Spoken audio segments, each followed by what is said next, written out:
پہلے تو ایک فرق آپ محسوس کریں کہ جن کے ساتھ آپ ان کو میچ کر کے دیکھ رہے ہیں یا ایک موازنہ کر رہے ہیں، کمپیریزن کر رہے ہیں، وہ ہیں ہائیلی فنڈڈ اور کمرشل ادارے. ان کے پاس وسائل ہیں، وہ چاہے سرکاری ہوں یا غیر سرکاری.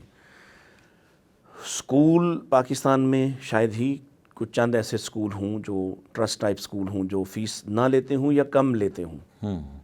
باقی سب اپنے فنڈز جو ہیں ان کو جنریٹ کرتے ہیں، وسائل کے ساتھ چلتے ہیں، اور خوشی سے آپ ان کو بچہ بھی بہترین دیتے ہیں اور استاد بھی وہ بہترین چنتے ہیں، اور وہ مارکیٹ ویلیو کے ساتھ ان کو کچھ نہ کچھ مینیج کر کے ان کو وسائل بھی دیتے ہیں، اور وسائل ان کے پاس جنریٹ بھی ہوتے ہیں، یعنی منافع بخش ادارے ہیں. دوسری طرف ہیں مدارس.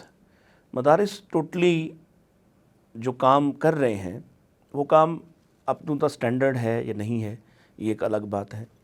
اس میں بہتری ہو سکتی ہے، یہ بھی ایک الگ بات ہے.